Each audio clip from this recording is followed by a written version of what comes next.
Hi, I'm Flo McCormick. I'm with the Michigan Association of Counties, and we're sponsoring this workshop tonight, and we really appreciate Leelanau County for hosting it for us.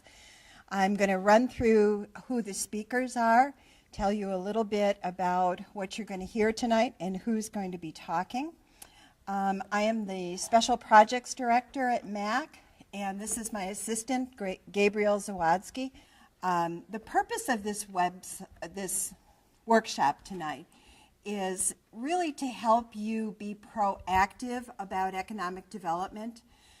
We're sort of casually calling this how to revitalize your community in a down economy. And one of the things that I'm sure you all realize is you don't have developers knocking on your doors these days to bring new jobs or businesses into the community. And you certainly don't have a lot of people that are looking at redeveloping any challenged properties that you may have in Leelanau County. So what we want to try to give you tonight are some tools and some strategies to redevelop or be proactive about redeveloping properties. Perhaps it's an interim use for a site. Perhaps it's doing all that you can to be competitive in today's marketplace to get these properties redeveloped and back into productive use. We really want you to do everything you can to have all the tools that you can have to be ready for those opportunities that may come along. The first speaker tonight is Sabina Martin. She's from Kansas State University, and she is a contractor to Region 5 EPA. And is it Region 10, Sabina, or Region 7? 5 and 7. So Sabina spends all of her time on the road, and some of you may remember Sabina from the visioning sessions that we did a few years ago for Sugarloaf. Sabina was the one who really helped pull those together and led that effort.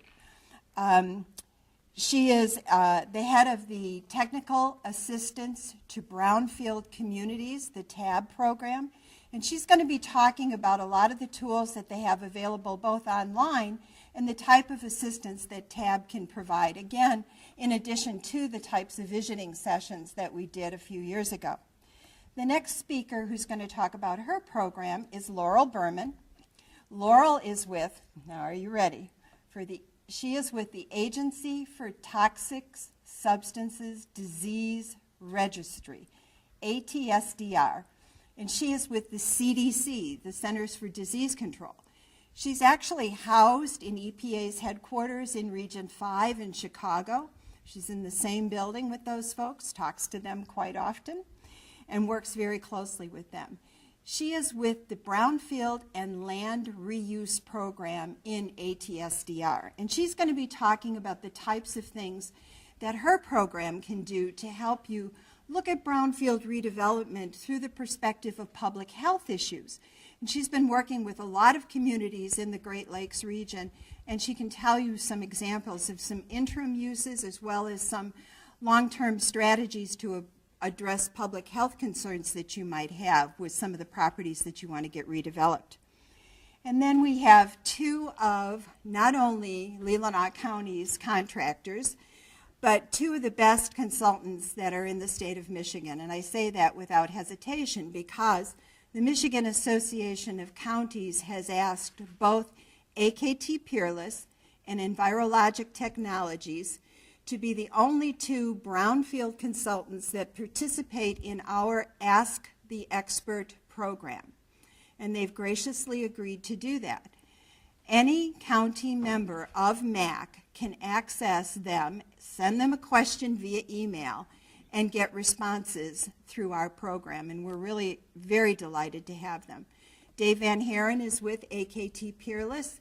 He also will be working on this program with Eric Helzer. Some of you may have met Eric. Dave he has a new title, he's a senior project manager, and he's also specializing in economic development and brownfield incentives, so he's a great resource as well. And Jeff Hawkins is the president and founder of Envirologic Technologies and has a wealth of experience and knowledge in a variety of projects and communities similar to what you have here in Leelanau County.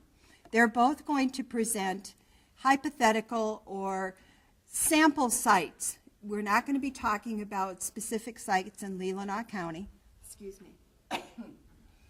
but we will have example sites. Dave will present his first, and then Laurel and Sabina will be able to talk about with Jeff what kinds of incentives and tools you may have available if you have a site similar to this. And then Jeff will present his sample site, and we'll do the same thing again. We want to keep this as informal and as interactive as you're comfortable with. So please don't feel like we're just going to stand up here and talk at you guys. If you have questions, ask them. We really want this to be as valuable for you as we possibly can make it. So please feel free to interact as soon as you have a question or a thought or an idea that you want to explore.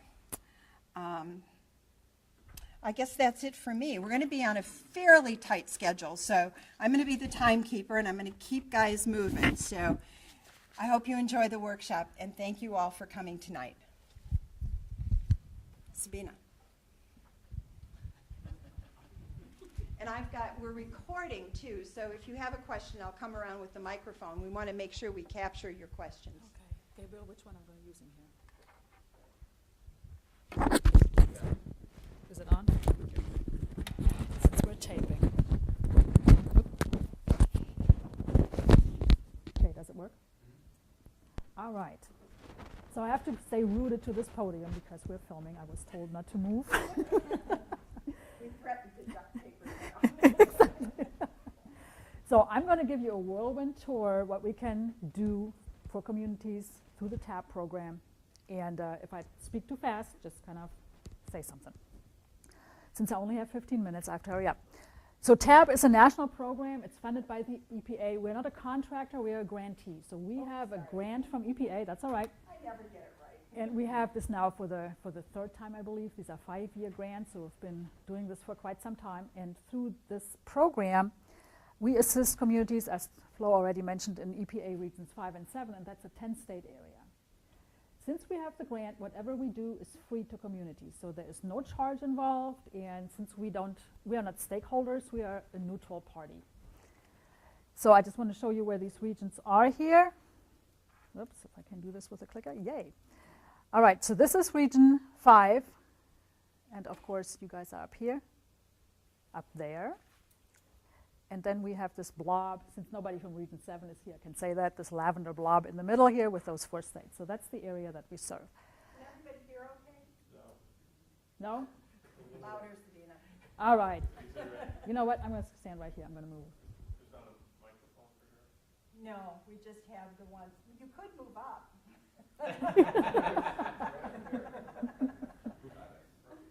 We know each other, so I can give you grief. So I'm going to speak a little bit louder. Is that better? And he's moving up. Is that better? Well, Better? Better? I have a little bit of a hearing problem, so that's probably part of the problem. Okay. Okay, so I just put on the slide here mostly the services that we can provide and are asked a lot to provide for communities. I mean, whatever we do, it's tailored to the need of the community. There's no one-size-fits-all approach here. But we can do more than what's on this slide. For example, here it says identifying funding sources for revitalization projects. No single project usually can be done with a funding source. You need to stitch things together. It's like a quilt, so you need to find out who all can provide money funding for your project. And if you do it under the Brownfields angle, some agencies don't understand that. They do have resources for your project, but as soon as you say brownfields, they say, well, we don't do brownfields. Like USDA, for example. If I go to Ohio and I talk to USDA about brownfields, they say, well, we don't have brownfields programs. We don't do that. But if you talk about economic development, blighted properties, that's a totally different story. So it kind of depends how you package this and how you approach them. If they don't understand brownfields, then they won't give you anything, of course. Review of EPA and other grant applications. We cannot write the applications for a community or an entity, but we can review them and we can heavily edit.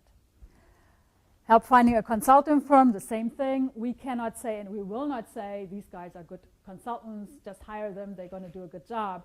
What we can do is we help a community write a request for proposal so that they get a number of bids and then they can choose the consultant that's best for this project. And again, I mean, we take ourselves out of the process. We are not going to tell anybody who is better, who is worse, kind of thing. But what we usually do, we do like an Excel spreadsheet where we kind of list everything out, and that makes it sometimes a little bit more easy for a community to look through and compare basically apples to apples. We can come up with interview questions, we can sit through the interviews with communities, so it's basically hand-holding. Review of project plans and technical reports. A lot of times we are working with smaller and rural communities, and they don't have environmental staff. And then they get these big reports back from consultants sometimes, and they have to read them, of course. That's difficult too sometimes because like the mayor has a real job, the clerk has a real job, and they just do this kind of on a part-time basis for local government. So the time might not be there, the environmental knowledge per se might not be there because all these reports are usually laced with acronyms. So a lot of times communities ask us, well, can you kind of condense this, put it in like 2 or 3 pages in plain English so we can take it to a board of trustee meeting or a community advisory board meeting, what have you, and we are all going to be on the same page. So that's something we definitely can do. Assistance with community outreach and involvement, that's a big part of EPA grants, and other funding agencies are picking up on that. If you do something, if you have a project, you want the community as much involved usually as possible. Developers kind of shy away from that part, but the reason being you don't want to have another Brownfields in like 5 years again. If you develop something and the community doesn't accept it for one reason or another, that's not a good thing. And community involvement can potentially ward off a lot of problems in the future. We do a lot of workshops and the visioning process. I don't know if any of you participated in the Leelanau visioning process. I've got some pictures of that too. And then basically anything to do with brownfields that we have the capacity and expertise to do. If we cannot do it, we probably know people, can get you in contact with people who can. So anything goes really. I put down up there that we typically coordinate through the city, tribal, or not-for-profit brownfields project manager. Well, small towns don't have any of these. And it doesn't really matter because we can help pretty much anybody but the person who really polluted the site. That's a little bit iffy. Since we're dealing with 10 states, we ask that people notify us as soon as possible if they want to take our assistance. And that's, we do first come, first serve basis, and so far we never had to turn anybody away. So that works out really well.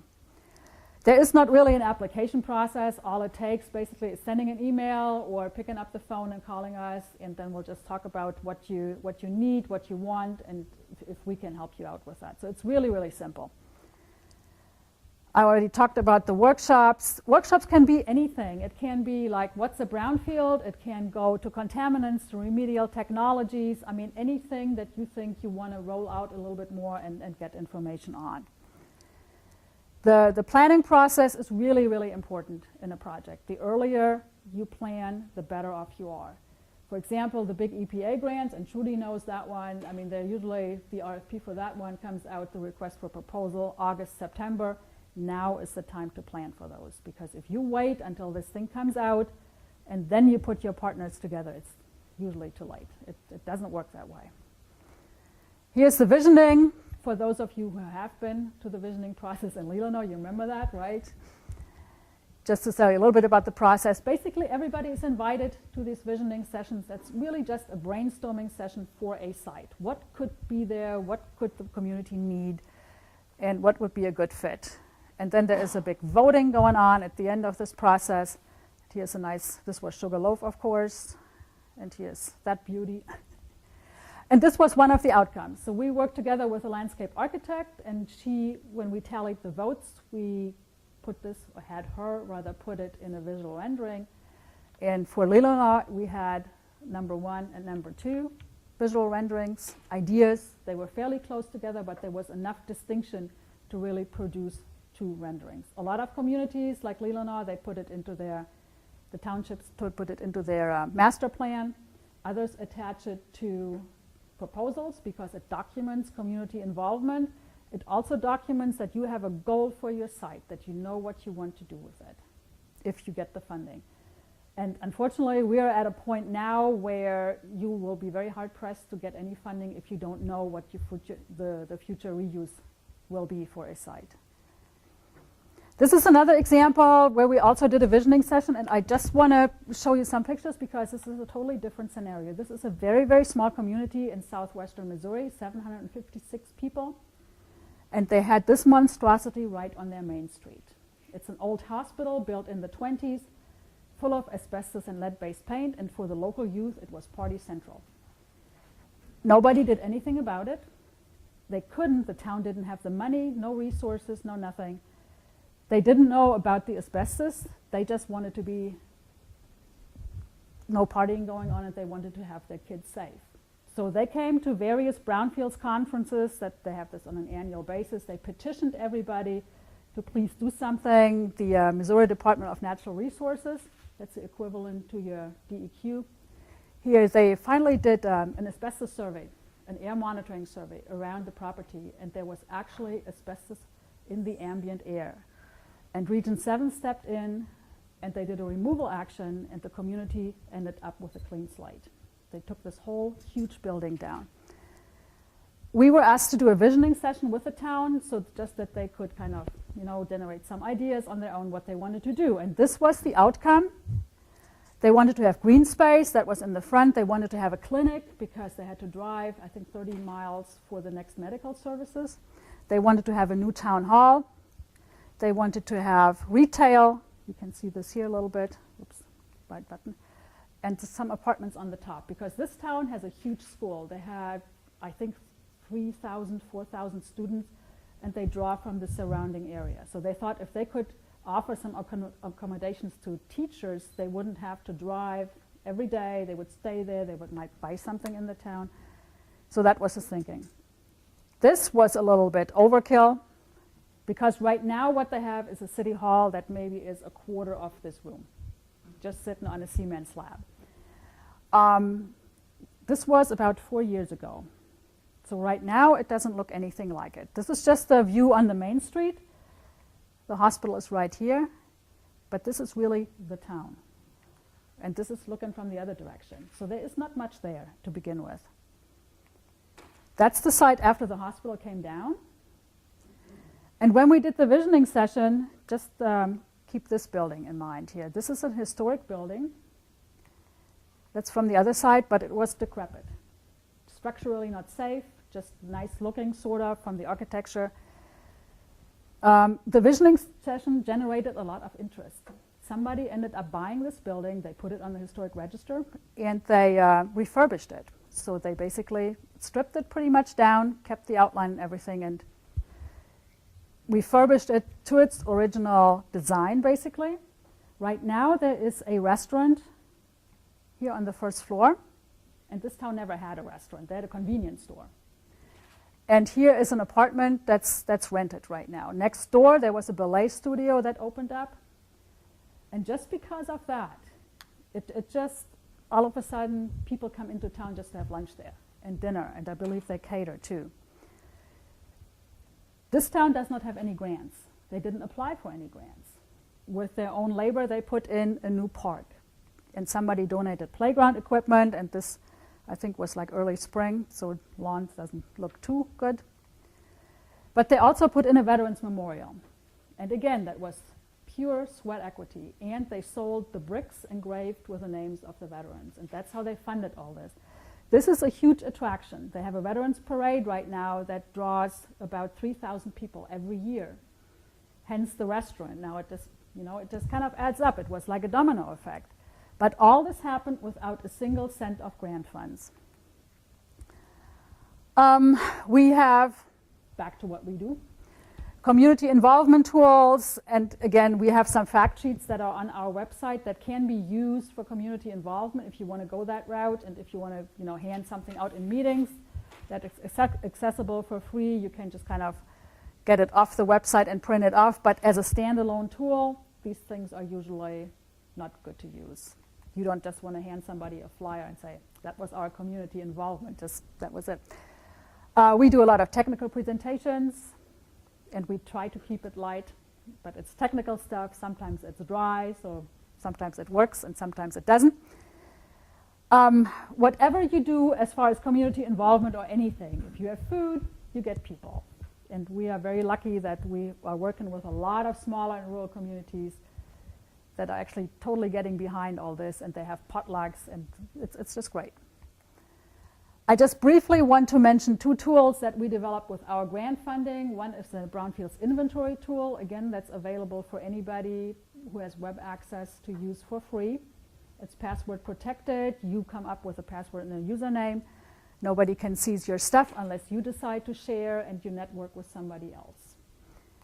And here is our tab Easy. That's for writing EPA assessment and cleanup grants. Same thing. You can collaborate with different people.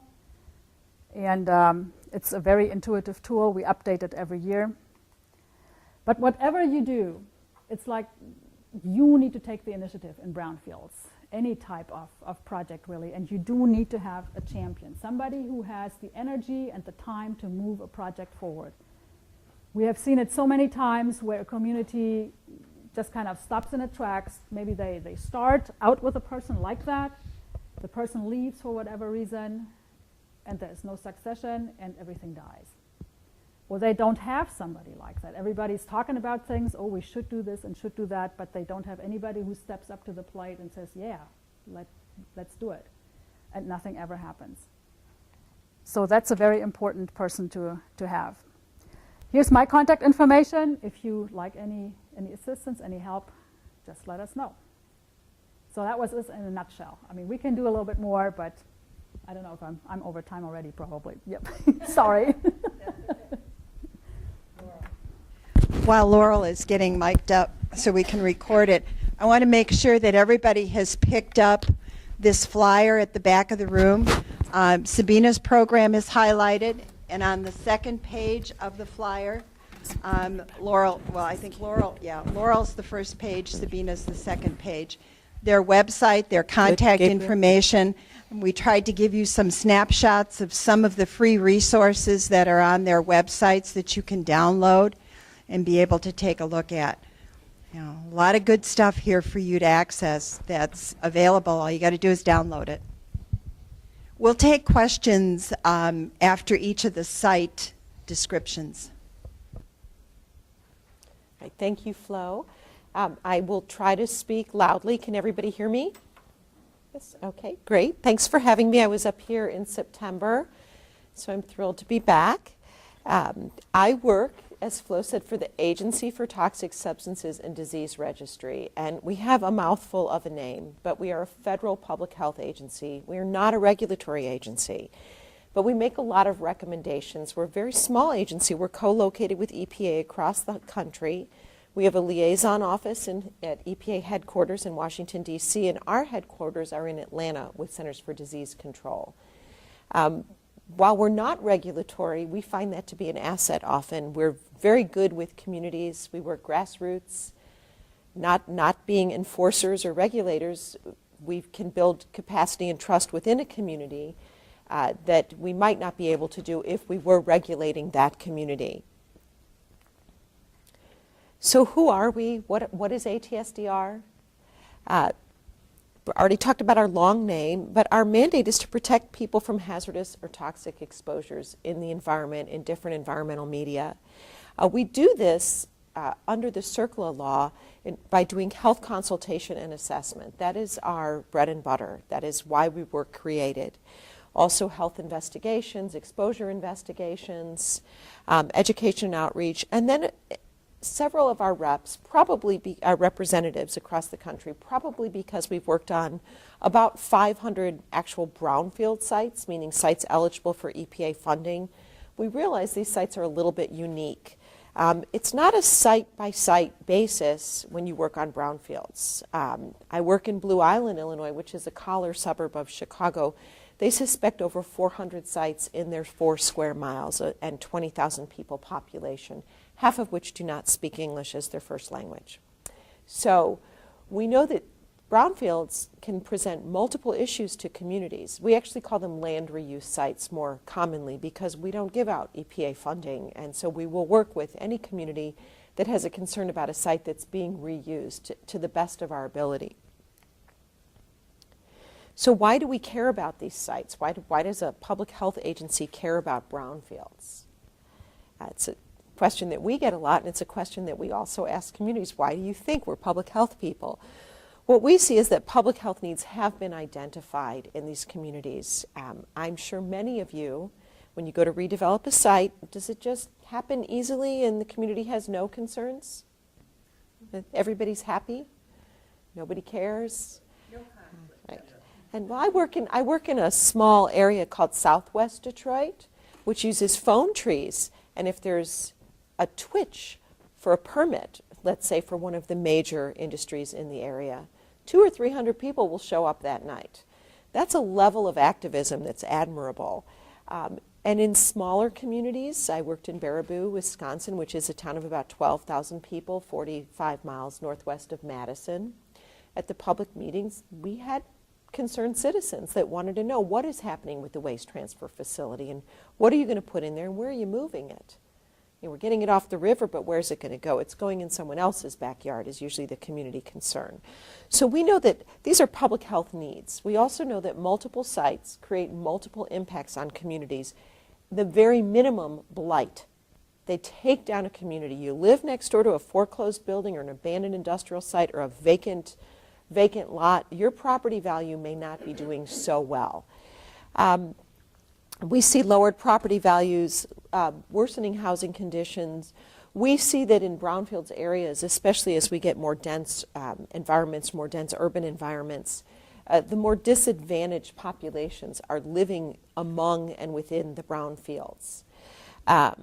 We also know that there is a greater potential for health disparities, and what this means is unequal health status. We have a funded project in East Cleveland, the Cuyahoga County Board of Health, and in a distance of 8.8 miles, the community of concern that they're working in, which has, it's a terrible statistic, but 30% of the children in this area have blood lead levels greater than 5 microgram lead per deciliter of blood. Now, the CDC does not have an action until 10 microgram per deciliter, but there's really no safe level of exposure to lead in the environment, whether it's in soil or lead-based paint. And we see impacts, endocrine disruption and impacts on children's IQ with very low levels of blood lead levels, such as 5. And there's been an expert panel that convened that's recommending really doing some kind of primary intervention at 5 microgram per deciliter. So when we talk about health disparities, we see more of our inner city children and even adults with elevated blood lead levels living among the brownfields, the weathering abandoned buildings, the older homes, than we do in other regions. And Cuyahoga County Board of Health has this tremendously large population, 30% of children, with either moderate or actual elevated blood lead levels. They also don't have green space, limited access to healthy food, limited access to health care. And what this can happen is it can create an unequal health status.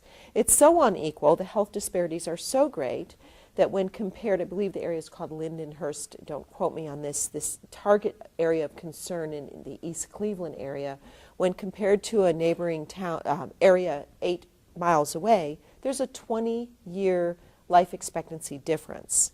So the lowered life expectancy is in the impacted area with the high blood lead levels, and the older housing stock and other disadvantages. And this is part of a concept called Place Matters. Some of you may have seen Unnatural Causes when it was on public television, and they talk about health disparities.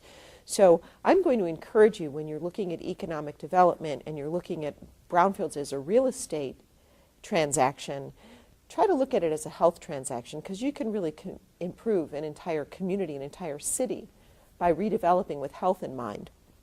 And the way we do this is to get the community involved, because they usually know what's going on way more than we do. We also know that environmental assessments may not address public health concerns. In brownfields, let's say this is the property, nice rectangular property, we really don't have to look beyond the boundaries of this property. It ends at the edges, unless there is a concern about a plume and, let's say, vapor, and you have some migration off-site. then we get a little more concerned. But really, we have to just look at that property. We want to flip that property. We want to get it on the tax rolls. We want to start collecting income off of it. And we really need to know, maybe something did migrate off-site. Maybe there's been some fugitive dust emissions from this site. So that's why we care, but why should you care? I mean, most people want to turn that site over. Developers look at us and say, oh, here we go. Health department, just what we need. But we actually would like to be friends with developers because we offer a lot of free services. And, you know, it builds a lot of potential and capacity in a community when you come in and say, we are working with the local health department to address your concerns. A little bit of that goes a long way with the developer. What we find when we work in communities is that you all have to do Brownfields outreach on your grants, right? And you have to have the meeting and you post it in the paper, and how many people show up when you have a Brownfields education meeting? Anybody give me a number? 5, 3, 10? Okay. Have a community health meeting, 40 or 50. You throw in a little bit of healthy food, some fresh fruit, you have a full house. And then you can really talk about Brownfields and health and make that connection. And we see this in communities all the time. Blue Island is one example. They kept having meetings to talk about Brownfields, and nobody would show up. They'd have the same 2 or 3 people, one of which was an environmental consultant that would have liked to have some income from Brownfields redevelopment. We started talking about community health and having the meetings tied to the middle school, maybe on parent-teacher night, and the city was there with their table talking about Brownfields, and everybody else was talking about Brownfields. And we had very successful outreach. Actually, we did a lot of health monitoring. They used 10% of their Brownfields assessment monies to do health monitoring. So they could also do free lead screening, blood pressure checks. The local hospital got involved. And we talk about the domino effect with redevelopment. We had a domino effect with everybody wanting to get healthier. So this healthy vision at the front end could mean savings later. You get your community to support you. You can leverage funds. Guess what Blue Island did? They took something we're going to talk about next called the action model, which was just a draft table that they'd done in Word, and they submitted it with a grant application to CDC and said, we're trying to improve the health of our community, and guess what? They got funded. We can't take credit for that, but it was a very useful way to leverage funds. Also, you can create a sustainable vision, and sustainability is a very important concept right now. And I think it goes hand in hand with reuse of brownfields. We want that site to be reused once and stay around for 7 generations, not be reused once and nobody use it, and we have another brownfields on our hands. So what does this all mean when we put it together? In a down economy, sometimes there's nothing else you can do but make the community a better place. And in this book, we have an example of a community that just built parks. This is free on our website. You can download it. I have a box under my desk. I'm probably one of the last people holding on to them, but you can get a hold of me and I'll send you one. Maybe your community will make it into our 2nd or 3rd book. But we are giving very good examples of healthy reuse. But sometimes in a down economy, there's nothing else that you can do. What happens when you do this, you build capacity. Your community feels a little better. The developer doesn't come along, okay? It might take another year or 2 for our marketing or our market to turn around or our economy to turn around, but you do something. In Baraboo, at a former waste transfer site, which is down here at the bottom of the screen, they planted alfalfa to feed local livestock. And it's pretty. It's green. It's better than looking at dirt. It also, vegetating open dust dirt is always a good idea. You cut down on particulate at a minimum. If there's any concerns about contamination at the site, which there weren't in this case, you can prevent fugitive emissions of potential contamination. Again, we can create a sustainable plan, and this could also be an interim use. I'm sure that Baraboo does not want an alfalfa field next to Circus World Museum for the next millennium. They're waiting for the appropriate use for that space to come along. It's right on the river, and they have an ordinance that all new development be LEED or LEED-like. So they're looking for some good, sustainable, energy-efficient development to go in. By putting all of this together, looking at health, looking at interim uses, maybe including a health component in the redevelopment plan, and by using resources like what we have available, like this book, we also have some free videos about how Baraboo did it. We have a site inventory tool in here that I'll talk about in just a minute. by implementing these, you're not lost. You're not stuck sitting there going, how do I do health? I'm an economic person. I don't do health. You can always call us, and I talk a lot, so I'll give you 50 different ideas and try to support how you can actually do it, not just the ideas, by giving you an example.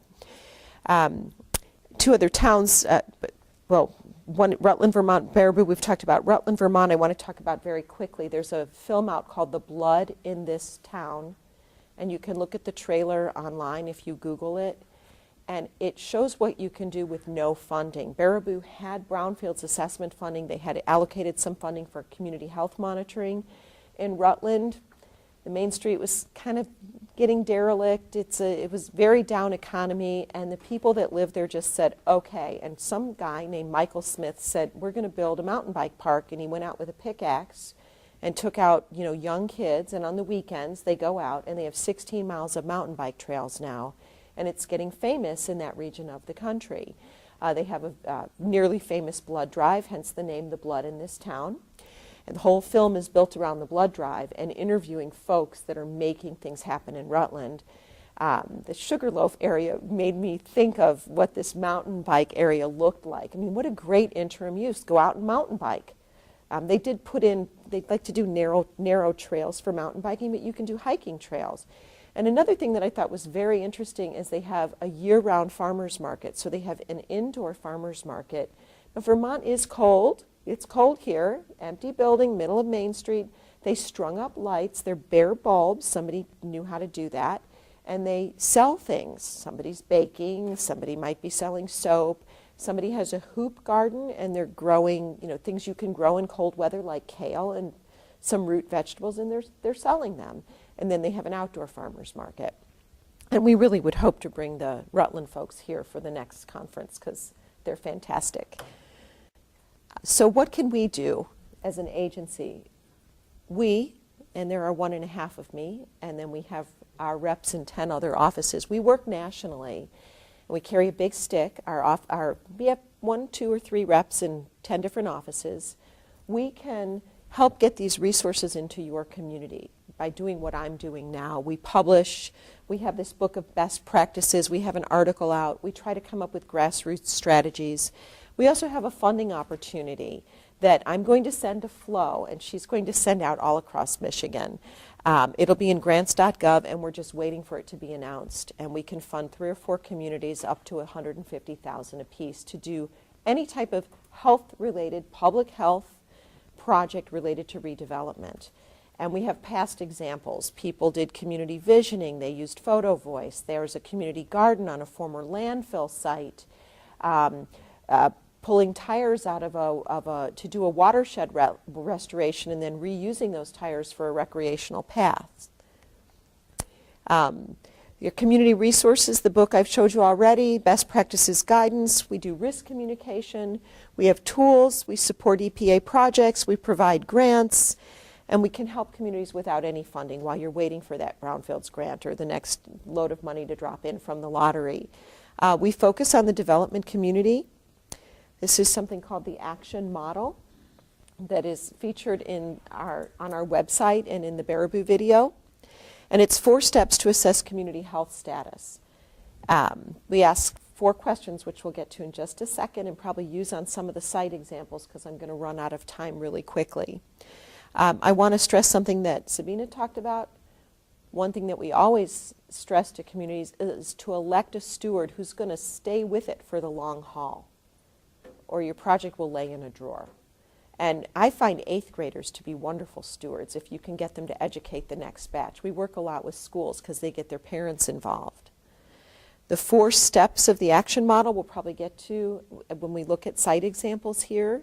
But there are 4 questions that we ask. People will tell you what the issues are in the community, and you can brainstorm through visioning or just talking about a redevelopment approach, and then what makes that community healthier if you do that approach.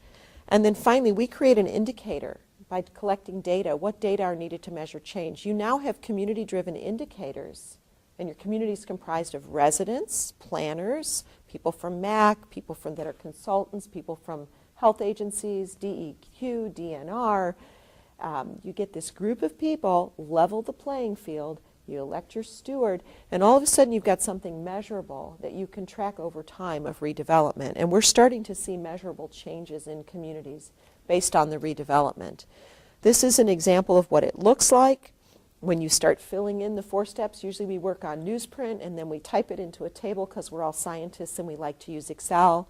You can do this any way you want. Some people vote with stickers on the top issues. This again is on our webpage. It's downloadable. You can call me. I'll help.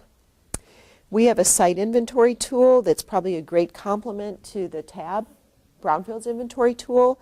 Ours has a health focus, but you can also calculate dose. So if you're working with a consultant and you've got some phase 2 data on a site or any type of soil concentration data, within minutes, and there's thousands of chemicals in the library, you can enter that chemical.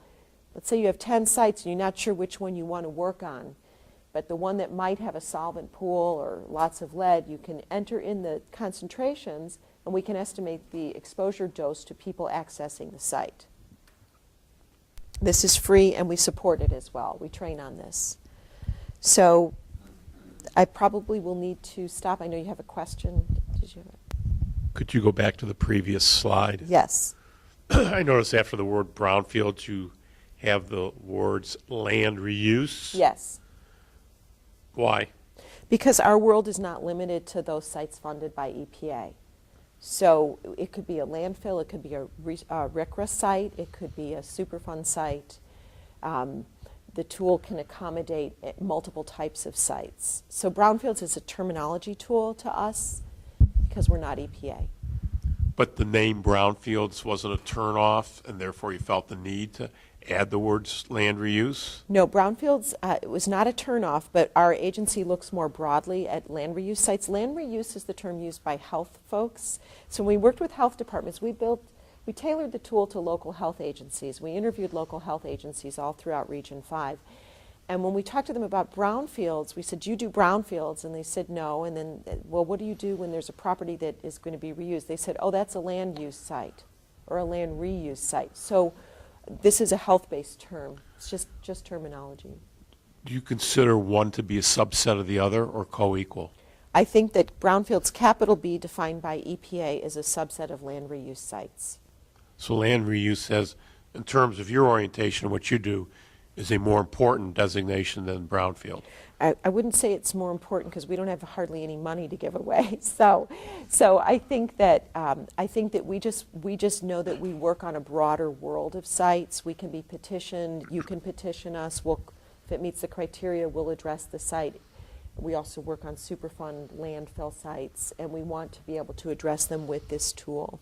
Okay, thank you very much. I'd like to come back to this designation later if we could. Let me just help you out for a second.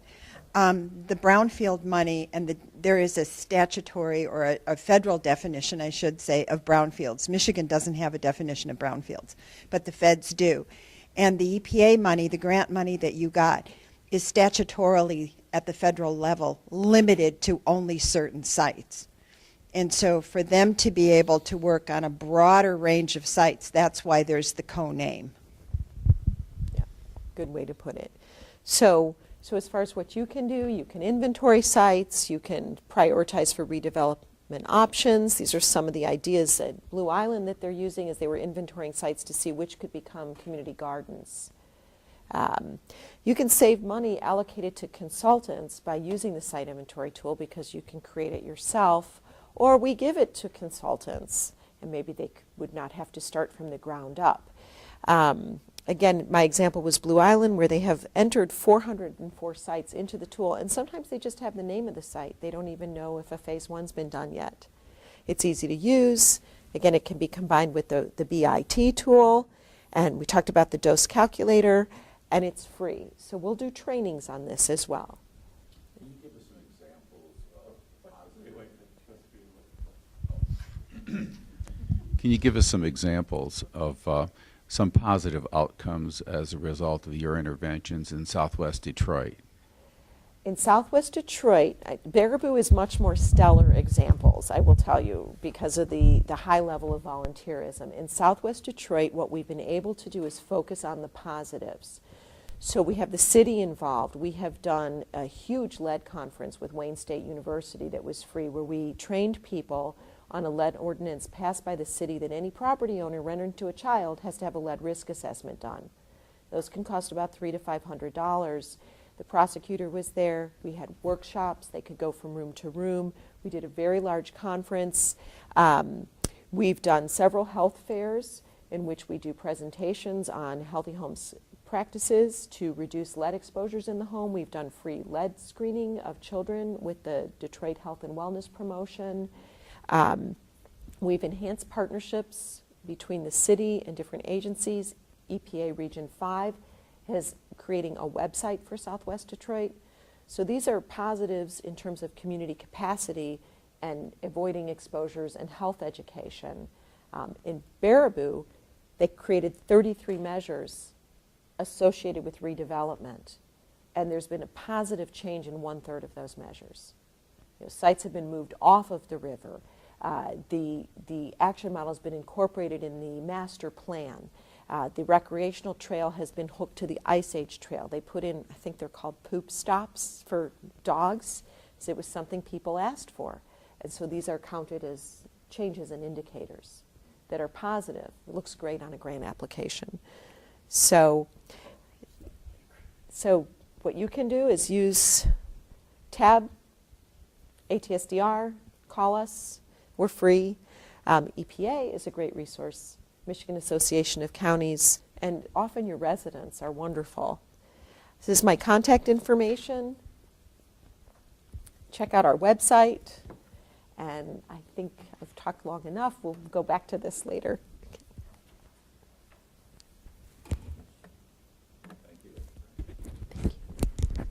Our next speaker is Dave Van Haren from AKT Fearless, and he's going to introduce the first sample site.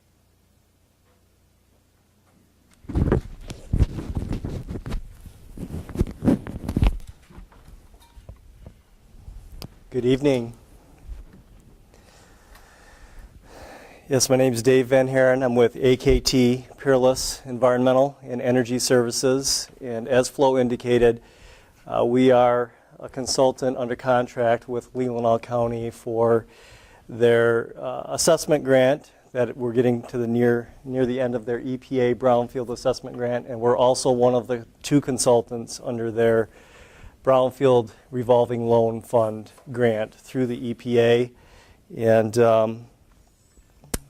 we've been a preferred consultant of the Michigan Association of Counties, which is now dissolving, and we're honored to be here and also be part of their Ask the Expert program. And what I'm providing today is a brownfield site that you will find virtually in every community. This is a small, less than 1 acre site in a downtown corridor. It is a commercial property that has 1 commercial building right here, about 1,000 square feet. That's just standard commercial office space. In the past, there was a gas station at this facility with auto repair. And this dates back about 50 years. About 1970, when the gas station closed, they removed the underground storage tanks that were right here and the dispenser islands that were located here to allow for the transaction of the property to the current owner today. Right now, what is proposed at this site, at this hypothetical site, is this multi-use redevelopment. This site, as it sits right now, does not really fit in with this corridor. This is definitely a brownfield site. It's a little bit blighted, and what the community is looking to do is have a multi-story, multi-use development with commercial, retail on the first floor, and residential space on the 2nd, 3rd, and 4th floor of the facility. So as any redevelopment site like this, they go to a financer to get lending, and we conduct an environmental investigation. And I'll try to go through the environmental investigation that has been conducted with this site without jumping right into all the incentives that we brought in, I'll try to save that for later. We conducted an environmental investigation at this property, and which included soil borings in the former underground storage tank cavities, the 2 dispenser islands. There's also a concern with existing underground hoists beneath the floor of the existing structure. And as part of the investigation, we identified a waste oil tank here that was still in existence. It was an orphan tank. It's been sitting there for over 50 years that the current owners were unaware of. In addition to that, there is a existing gas station site to the east that has a groundwater plume that is currently flowing to the southwest and entering the subject property that we're looking at.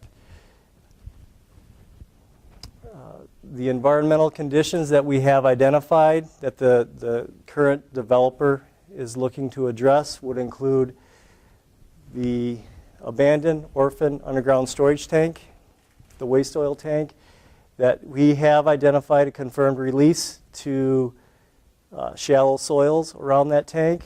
We have a release of petroleum compounds at the dispenser island, and then the known plume that's coming across the corner of the facility.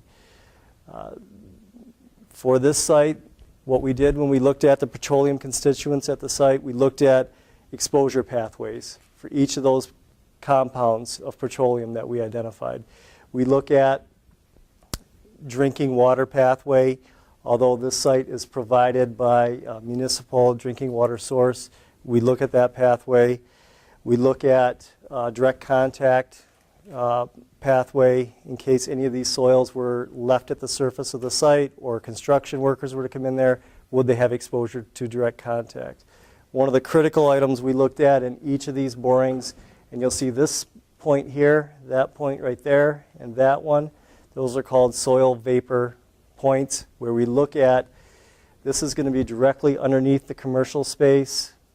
It's hard to tell from here, but the commercial space is going to be limited to here, and this whole area back here is parking, which is going to be open parking underneath the second floor residential.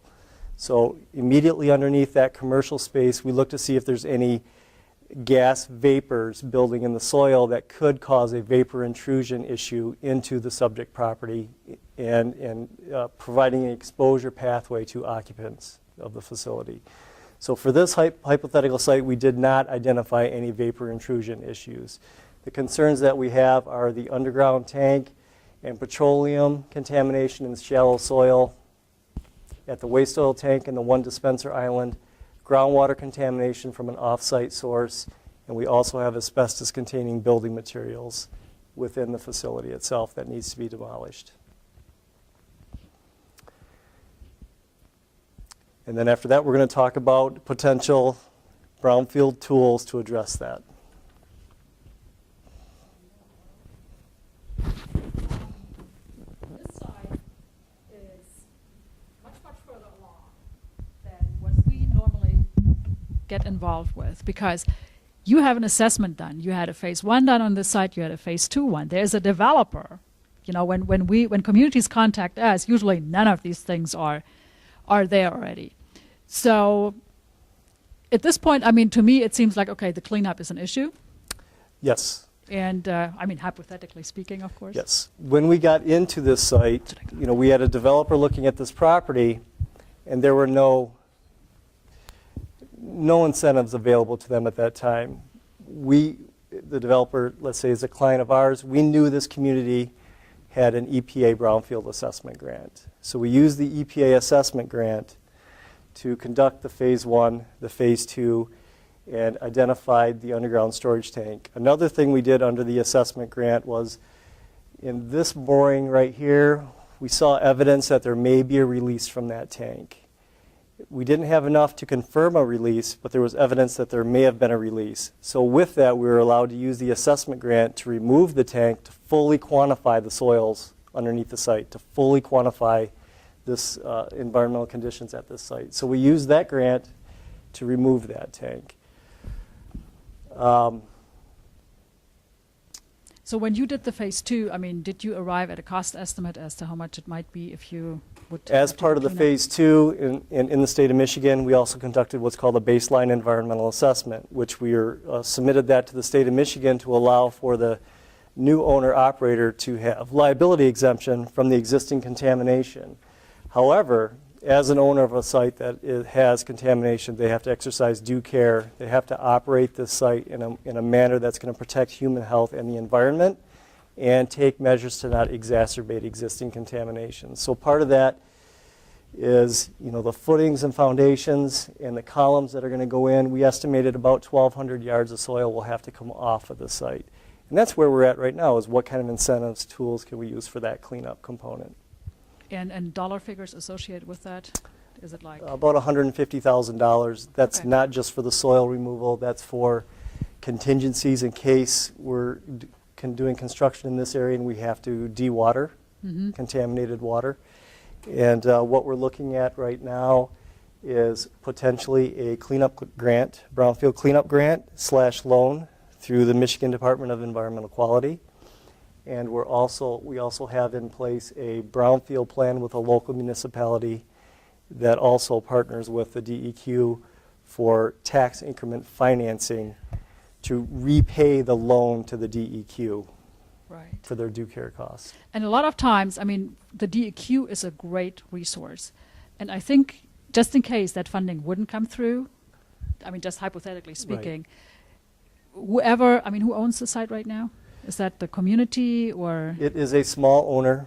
This is actually just a copy center, print center. It's a small business owner. Okay.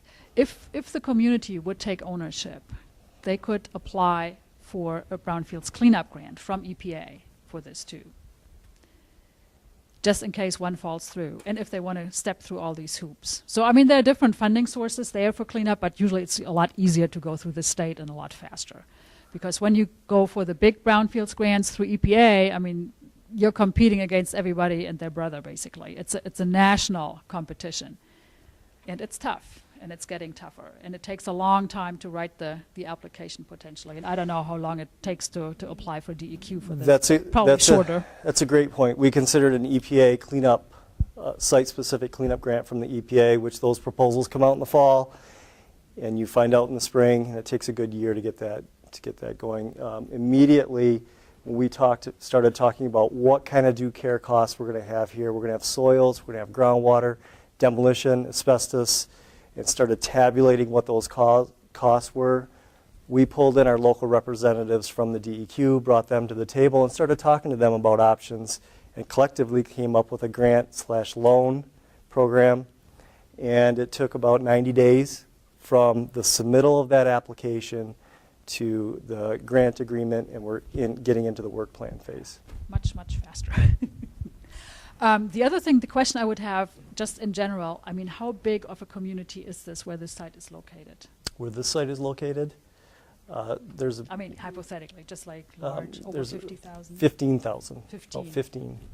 So with any site development that has a commercial aspect, USDA can step in too, because they have what they call RBOG and RBAG grants. It's rural economic, RBOG, rural business enterprise grants and rural business opportunity grants. And sometimes they're grants / loans. But that's tied to economic development. And if the site were to have like a local, maybe like a community building instead of the commercial, they have the community facilities grant. USDA, like any other funding agency, I mean, they get their funding cut back, so they probably will not, they will not be able to do a whole redevelopment normally, but they can be a piece of the puzzle, especially for smaller communities.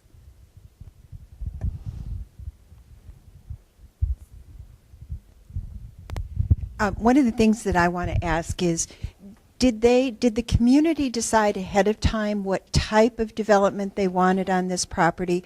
Or was it really something that the developer brought forward for the community to approve? That is an excellent question, because this is part of a corridor in between two communities.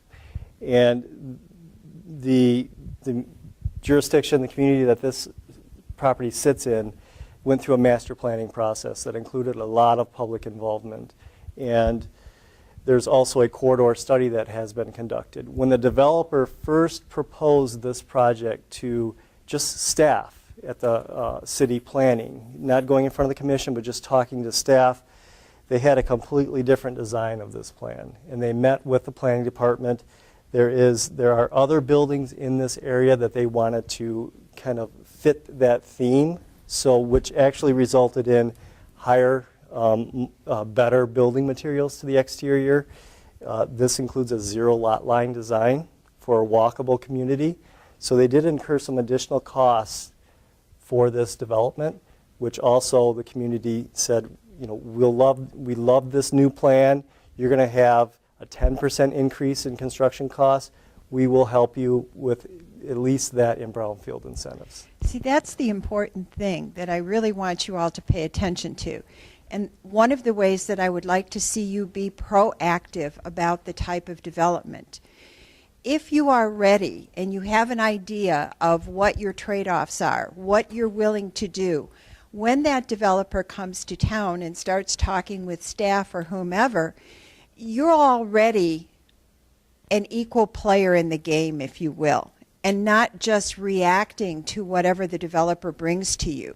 So I really encourage you, when economic opportunities for redevelopment are slow, as they are right now, really spend the time to think about in the different communities, first of all, what does the community need? What would the community like to see on parcel A or parcel D or whatever?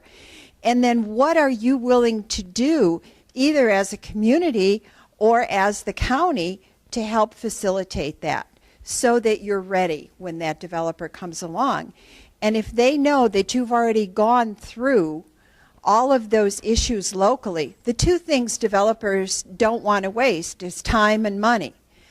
And if they see a site that they think is potentially controversial, it may be the perfect location, but they could very well shy away from it and go somewhere else simply because they don't want to get mired in either local community issues or regulatory issues. And you can iron out much of that ahead of time.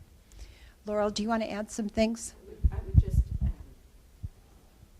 I would just add that with a site like this, so you already had community input on the site. Right. Right, which is our first step. We say organize your development community. So this is a great example.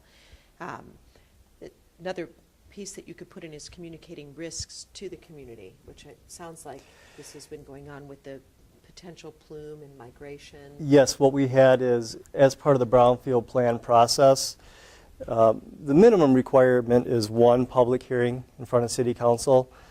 For this project, we had 2 public hearings, just to make sure that we had enough opportunity to gather input from the community.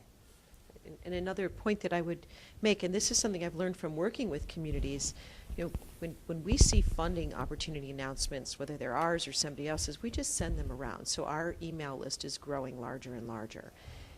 When CDC had a Healthy Communities grant, there's grants that you can basically teach children how to eat fruits and vegetables in middle school programs, and they're about $30,000 a piece. But sometimes when you have a project like this and it's linked to a nearby school, or maybe we want to put a park in, or maybe we want to work with the school and have a farmer's market, little other pieces of funding can open up. So while you're waiting for the cleanup, you can start on a corner of the site. In Portland, at the Cully Park neighborhood, they're doing community gardening on a section adjacent or abutting a landfill that is not contaminated. And they had the residents observe the sampling to make them feel better or more, they feel safer about gardening next to a landfill. So they got funding from ATSDR for this project. They got a small amount of funding. So little pieces of funding can open up that can enhance that development that goes beyond the brownfields. So do any of you have any ideas or questions of what you would do if this were in your area? So we're not just telling you of how you could use our tools. I'm just trying to be a little bit funny here, but I noticed that there's a tremendous architectural similarity between that building and the building we're currently occupying. Sorry. that community has good taste. All right, why don't we have Jeff introduce his site?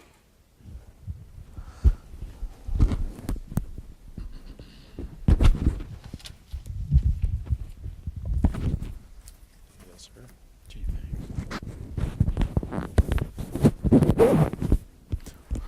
Well, good evening. Again, Jeff Hawkins with Envirologic. Appreciate the opportunity to be here. I've had an opportunity to speak to many of you before. Also, as David had indicated, we tag team here with respect to the work that we do for the county, as well as appreciate the opportunity to be a part of Michigan Association of Counties Ask the Expert program. I'm going to try to get through this fairly quickly so that we can have some additional discussion and so forth. But the site that I'm going to talk about tonight really is a little bit larger site, but in a smaller community. Community about 7,000 people. And these are just some slides, and I know at the table when you came in, there's some sheets that are similar to this that you can take a look at as we go through this. But basically, these are some sites to give you a sense of what the property looked like from a ground level, and then I have an aerial that we can go through related to what some of the issues on that property. And as you can see, it was a fairly large 25-acre industrial development, and it had large buildings on it and so forth, of which the buildings were torn down. Let me step back here a little bit. But this property basically was industrially used since the late 1800s and continued that way until 1990, and had various activities on site, from inspection cars for railroad to wire manufacturing to a smelter. And so, as you can imagine, has had a host of wonderful activities left on that property.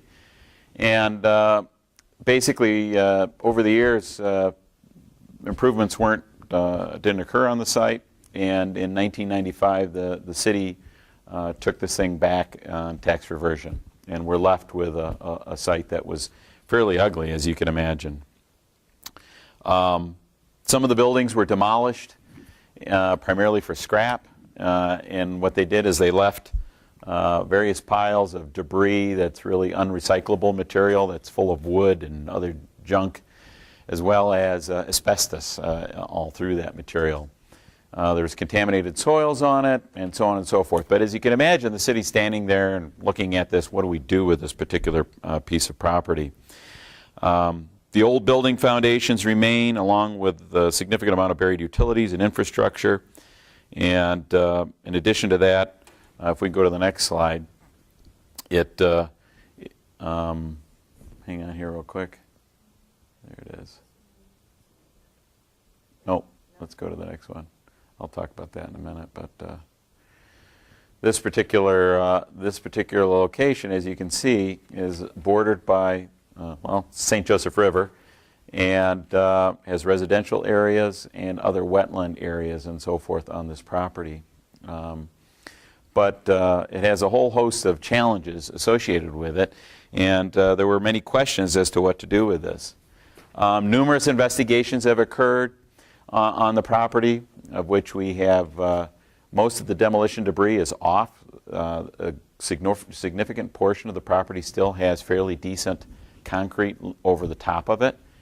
There is one area here that impedes some of the use because it's an elevated building foundation that we have to take care of, as well as there's various pits and so forth beneath the floors that occurred here. We have fill material, we've got underground storage tank locations, we have fuel oil underneath the property, and so forth. So the city says, what do we do with this thing? And excuse me? Yes, I apologize. Underneath the floor and in certain areas, we do have fill material that's contaminated with various metals, and we have petroleum also underneath in soil and so forth underneath the property and so forth, as well as some of the areas we have oil water separators that some of the former storm water used to come out of the property and had to be treated and discharged into the river. So there's a whole host of things here that we had to take into consideration, and the community did. And they really weren't sure exactly what to do from a perspective of how do we handle this, what do we want to do. So from the city's perspective, it is somewhat in an industrial corridor that extends up this direction and around it, as well as residential that borders it. There's railroad that comes in, and like I said, the natural resources that come through it as well. But they decided that they wanted to continue to use this as industrial. They have segmented it into property or parcels, but they also split property that runs along here because they want to eventually use this area as a parking for canoe launch, and also put in a walkway, a multimodal walkway, as well as a bridge that connects to an existing trail system that goes into the downtown, which is in this direction.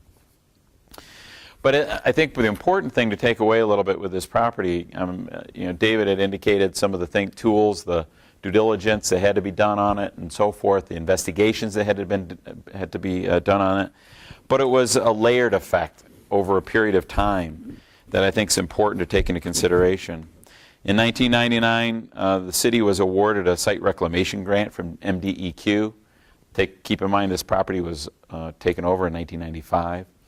So a site reclamation grant allowed some investigation to occur on the property, so they had a better understanding somewhat of what was there. Unfortunately, in 2001, the grant was stopped because the proposed development stopped, essentially. They didn't have the finances to go forward. So, cities wringing their hands again, what do we do? But they continued to plug along at this thing because they knew that hopefully over time they're going to find a solution for it.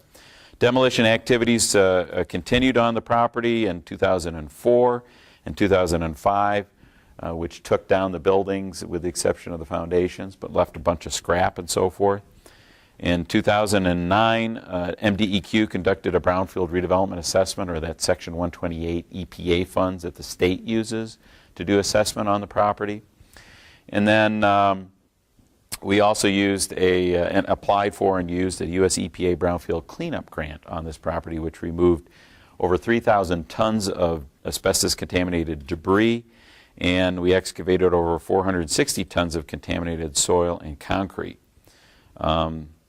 The county actually had Brownfield assessment money that was also used to do additional investigation and due diligence, primarily in this area, because once we took all that debris off using the site cleanup grant, EPA cleanup grant, and the community had to be aware of through the cleanup grant, through public hearings and notices, they had to know what we were doing on that site. But through the public hearings and so forth, there became a significant amount of interest on the property. And when we got that site so that all you saw was the concrete on it, it piqued the interest of other development. And so, as I said, the Brownfield assessment grant monies were used to do due diligence here because it just so happened that an industrial warehousing operation, logistics operation that had their operations here, one of their operations said, we want to build a facility here.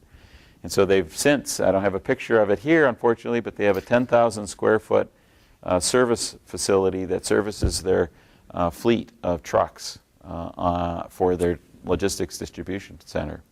As a result of them building that, there's going to be a long-term lease for outside storage, as well as another potentially larger building that's going to be built on this as well. So it's kind of a layer cake effect from a standpoint of being able to put these things on here. Some of the challenges that we have, just to go ahead and want me to continue, and I'll wrap up and then you guys can ask some questions. But some of the other challenges that we have, as you can see, the former mill race came through in here, underneath here. So we have fill material that's still there as well. We also have floodplain that runs through here. And to complicate things, we have an oxbow, but much of the area that handles some of the flood as well as some of the stormwater, we have a problem with beavers here. And so we're having to try to work and understand those. But there's going to be continued outreach. We're going to need continued support to redevelop this property. But we're, after taking it over in 1995, we're making some significant efforts there. So I think I've run over my time. You mentioned they, obviously this is a very heavily industrialized site at one time, and you have a reuse where they're doing servicing of their trucks or fleet. Can Correct. you reveal to us who that might be? I'm sorry, say that. Can you reveal who's made the reuse of the property for Sure. the service center? Actually, it's a company called Central Manufacturing Services. They're a family-owned business that has operations throughout the southern part of the state. And this was actually, their mode of operating is typically to buy old buildings and use them for warehousing. So they've had some experience in Brownfield, but they had never built a building on a Brownfield. So we had to take into consideration some of the other issues, vapor control, vapor inhalation issues under the building, as well as ensuring that they were going to produce a project that's not going to contribute to future contamination on the property. I can go without that. Okay. Dr. Martin and Laurel, my question it kind of refers to your knowledge. When that community assumed responsibility for that property with contaminants in it, and they have a residential area, and we know that from the Superfund site studies, that one of the primary ways that the toxins are transferred to residents around it is airborne, not just through plumes, water plumes, but airborne through the dust and dirt. What kind of responsibility does that community assume for the toxicity that are found in children or other residents over a period of time as this process carries on? Well, unfortunately, Brownfield's program is voluntary. So with the Superfund site, we have a responsible party. Typically, Using that as an example, we yes. know that as a study from the study. But that's the way you transfer a lot of toxins. Absolutely. There can be fugitive emissions. It sounds like much of the, except for the asbestos, that would be the alarm bell for me, is piles of debris with asbestos. I would imagine if any of that wood had been treated with anything like a lead arsenate pesticide, or there were some lead paint residues, that those would be the immediate concerns as a health professional, is what could migrate off-site. And open piles, they don't appear to have been tarped or covered. So that would have probably been a more immediate concern. And it sounds as if the other contaminants were trapped under a concrete slab. So in a way, concrete can be your friend. Asphalt can be your friend when you're trying to trap something, except when then we're looking at anything solvent that's moving. So these were metals, and so I think the immediate concern would be the asbestos, the friable nature of asbestos, and it had the community or the city could petition us to do a health study, a health consultation in that area. Health consultations usually when there's one media that we're looking at, like an airborne pathway. We're looking at air contamination. Health assessment, we would look at more than one route of contamination. So hopefully this is answering your question, that the responsibility is not within the people that live there, but the city could take the initiative to petition us, or Envirologic could petition us, or somebody living there could petition us. So if you ended up, let's use another example, leads. There's a lot of toxic lead residue in this place. And so all of a sudden we end up with kids getting exposed to, we end up with higher blood levels of lead toxins in their blood. Okay? Does, when the community assumes responsibility to start to discover a brownfield development, do they perhaps open Pandora's box, because they're going to all of a sudden get the EPA and the ATSR, CDC all involved, and then they have to do something, because they can't leave these piles of debris out there on their quote unquote property. Let me answer the community ownership issue for you, which is a little bit different than how you address these health concerns. There are several ways that a community may end up with ownership of a property. And if it is an involuntary acquisition, let's say it's tax reverted, then the obligation that that municipality, or if it's the county, has is to do what they can under due care to make sure that people aren't exposed. It may be something as simple as fencing a site or posting it. There are plenty of communities around Michigan that we've all worked with where they will have sites that are fenced and they're posted and they say don't walk in there. I mean, where's Dave? You can probably talk about one in Saginaw that had radioactive material and was posted so that people wouldn't go on the site. If a community voluntarily acquires the site, if they purchase it, or if they enter into a development agreement, if it's a voluntary acquisition, they still have the same due care obligations. But then they're required to do due diligence to protect themselves from legal liability for that contamination. So those are sort of the structural issues.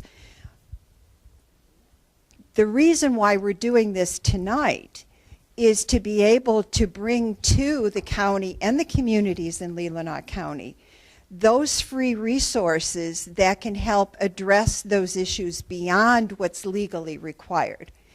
And so I hope what everyone is taking away from this tonight is that you have got fantastic experts here that have programs that can come in and help you answer those questions and help you address those concerns in the community, because there's certainly legitimate concerns. And I used to be a private sector consultant, and I hated working with developers. It's probably one of the biggest reasons why I've gone back to working with counties, because y'all are so much nicer to work with. But I used to drag my private sector consultant, or my private sector developers, in to talk to DEQ and to talk to the communities, and I would tell them these issues are going to either be addressed now or they're going to be addressed later. If you know of concerns that you have in the community, better to address them before you have a developer and really get the community involved in educating the community, because there's always a lot of misinformation about what may or may not be coming off of a property that was a contaminated site. And a lot of times the site may not even be contaminated. The actual definition of a brownfield site is a property that was previously used. It may or may not be contaminated, but that perception is a barrier to redevelopment. And so we hope that you'll be able to have Sabina and Laurel and Jeff and Dave actually come and answer some of your questions. Now, one of the things that we've done at the Michigan Association of Counties, we represent county government in Michigan, and our counties are dues-paying members. And one of the things that we've done for the counties is to create a whole education and training program. That's why this stuff is going to be up on our website. We're really trying to provide as many tools and free resources to our counties to really help them meet the needs of their constituents as we can. And so that's the real fundamental reason why. I mean, we've got a series of seven workshops we're doing this week. After tonight, we head up to the UP. Yeah, you think you're rolling your eyes. You have no idea. So, I mean, these programs are there to help you. And as a county commissioner, if you want to call up Dave or if you want to call up Jeff, you can call them, you can email them with a question, you will get a direct response from them. If you have a constituent that comes to you and says, maybe you have a question, you go to your county commissioner and you say, you know, I'm really worried about this. You know, can somebody answer my question? Well, first of all, as a private citizen, you can call Laurel and you can call Sabina, but your county commissioners or even your township officials through the county can get into contact with all of us, and we will try to bring you the answers or bring you the resources to help you solve the problems that you're facing. Flo? Yeah. Can I add to that? Absolutely. I think one of the things that's important to know is that typically when we get involved in a project, and if we're working with Laurel or Sabina on some of these things, but I know hopefully I can speak for Dave as well, but many cases, in order for us to move forward on some of the brownfield issues and cleanup issues and due diligence issues that we need to do, whether someone's buying it or the county maintains it or what have you, is we look at the history of that site. And that history on that site is something that a lot of folks speculate on. They don't necessarily know what's there. So in a lot of cases, the work that we're doing helps us better frame, the concerns that the community may have or think they have. They may perceive there being problems. So a lot of times what we can do is we can pinpoint areas on the property where certain activities occurred that many people may or may not have known or may not remember because of how long ago that occurred.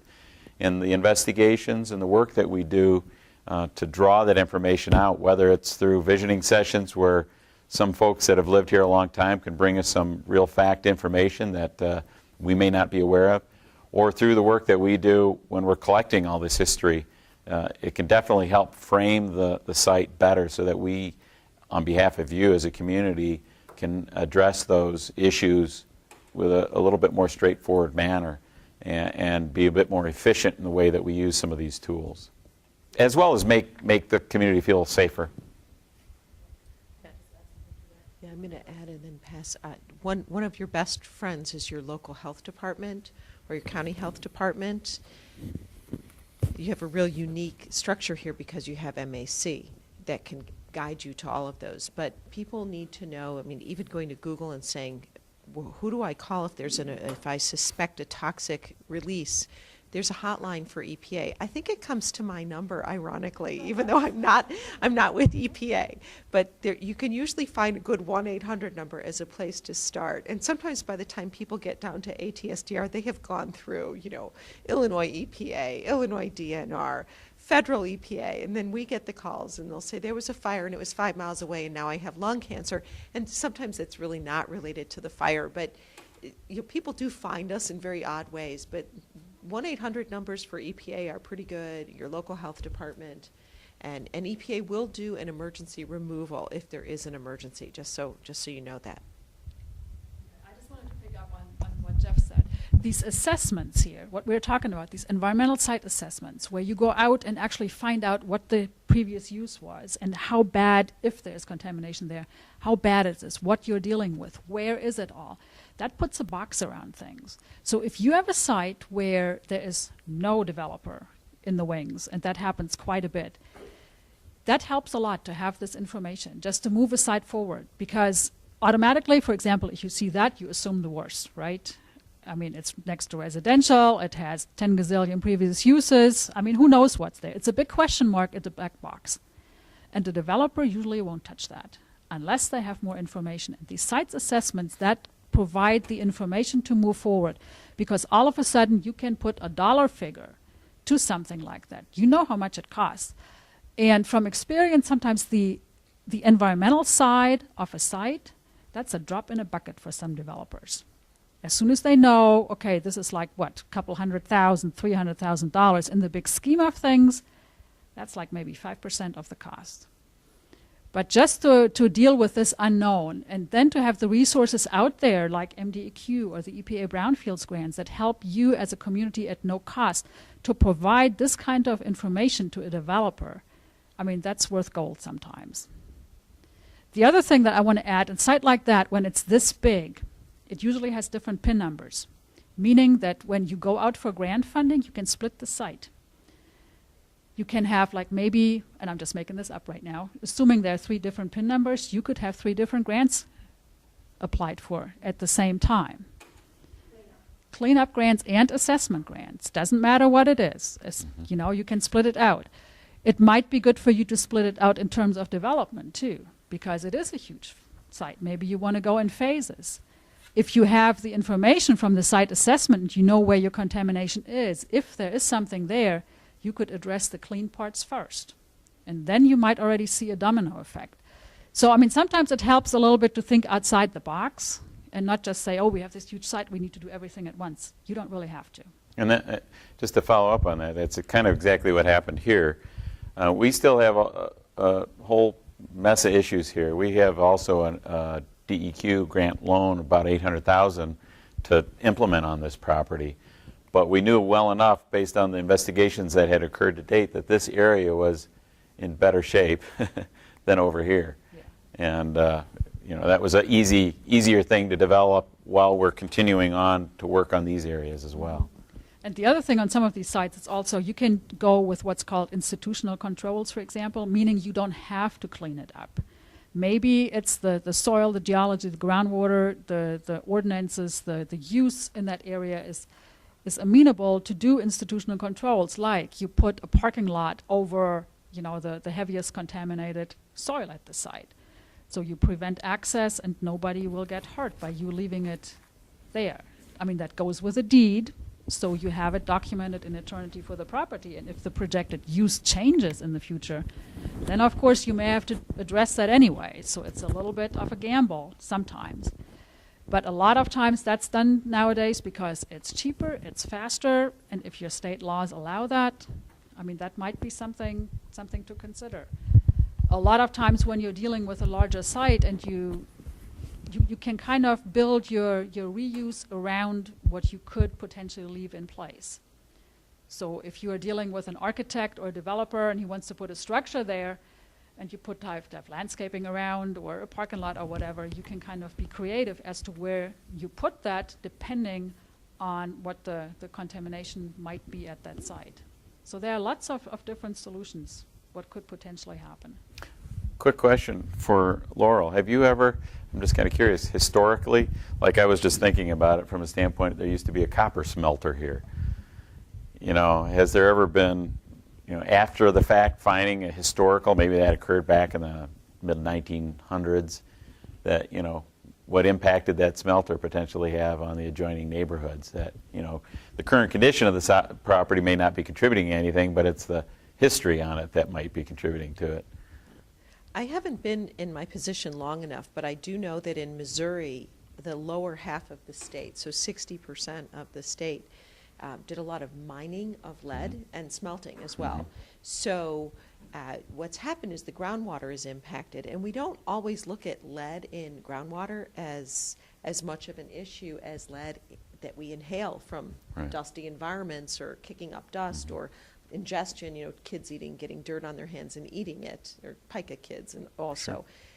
But in this particular case, we've had a couple of isolated sort of case studies where historically the lead activities, whether mining, smelting, have essentially elevated the blood lead levels of entire towns.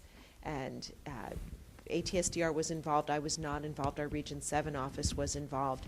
And by EPA emergency removal of the most impacted areas of soil, and also lots of health education and lead testing, the blood lead levels fell dramatically, and they were correlated with the removal of the contamination. Mm-hmm. So we do see that where there's been an historical component.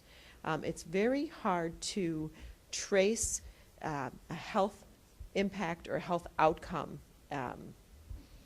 to a source.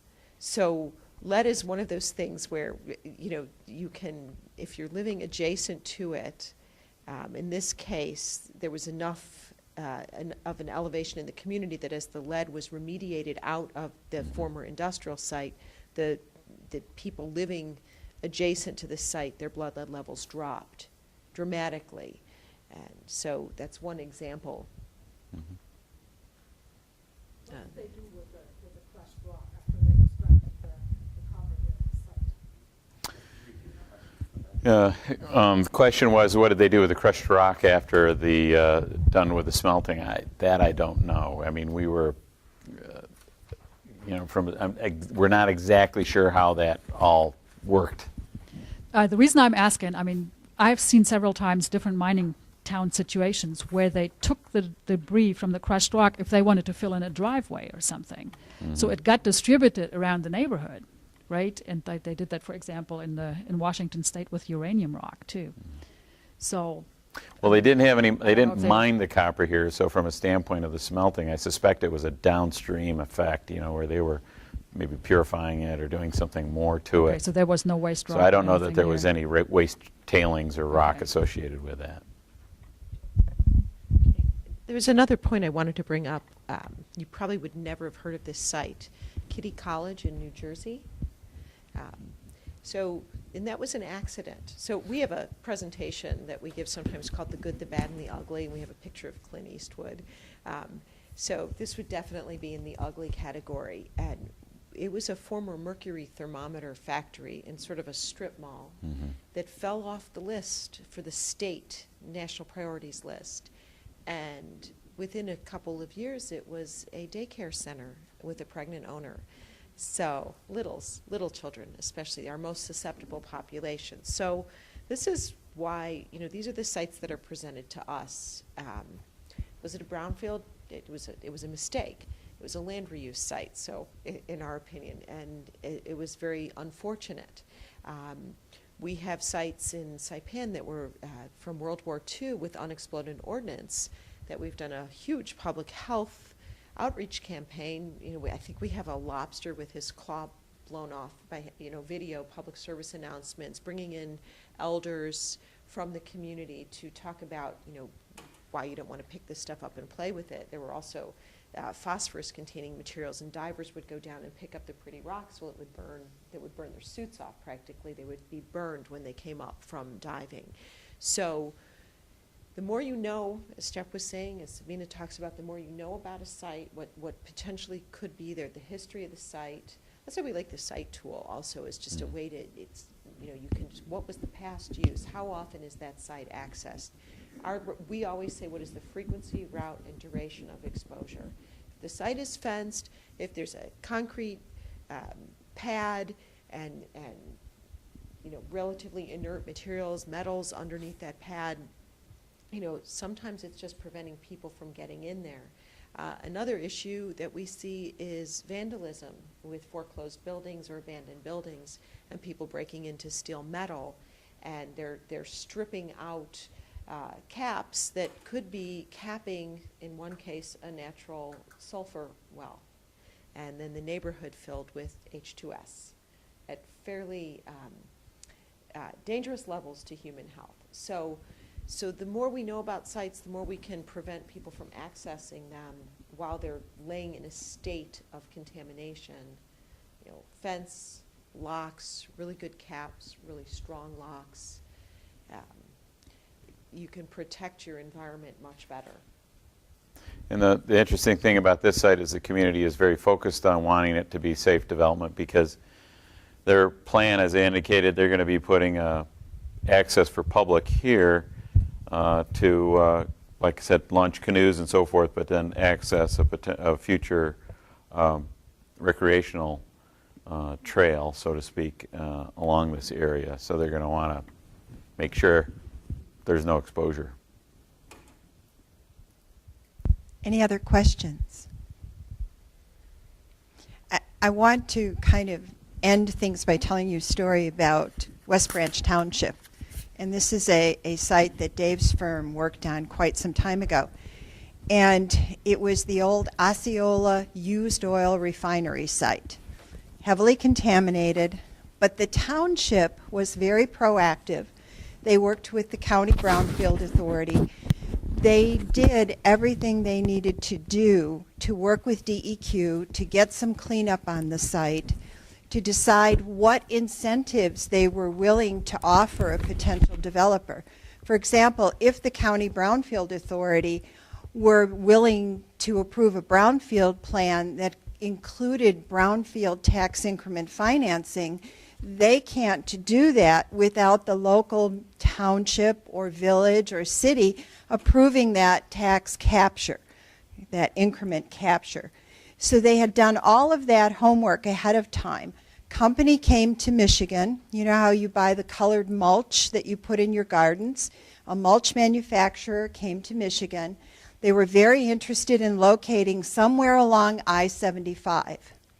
They really liked the Osceola site, but were obviously very concerned about the environmental conditions and about whether or not it was going to be prohibitively expensive to redevelop on that property. They were also looking at another site up in Gaylord or Grayling along I-75. But because the county and the township had worked together figured out what they were willing to do, had gotten cleanup money from DEQ. DEQ actually did an emergency removal there. That property is now redeveloped. There is the mulch manufacturing business that's on the site, brought local jobs, enhanced the local tax base because they were proactive in getting ready to do that. It was even more complicated because, believe it or not, this property was in the DDA, and the DDA captures the taxes, but the township and the county were able to enter into an agreement with the DDA, allowing the DDA to continue to capture their taxes. The DDA agreed to allow for tax increment financing and allowed the increment capture through the Brownfield plan to reimburse the developer. So there were multiple partnerships. Everybody had worked this out ahead of time.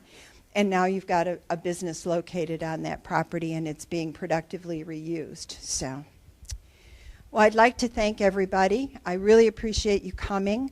I hope that you found tonight useful and helpful. I hope that you will use the resources that we've offered you tonight. And anything we can do to help, we'd be delighted to do that.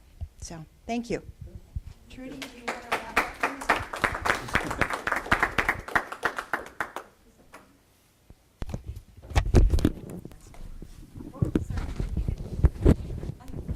I noticed that from the residential area, there's not really access to the river there, except to cross across this industrial park.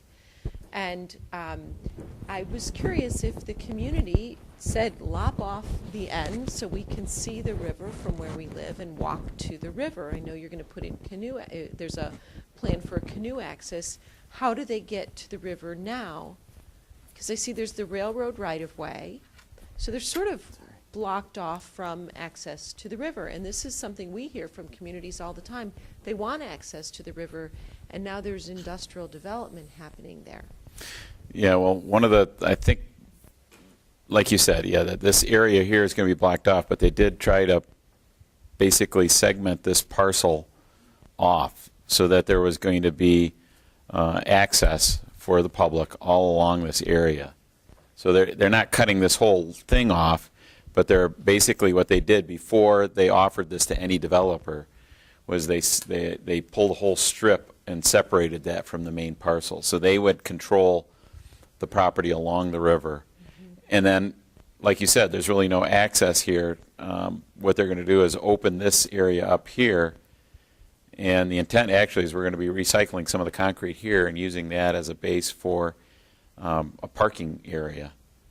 So it's like a trailhead, so to speak, for the public.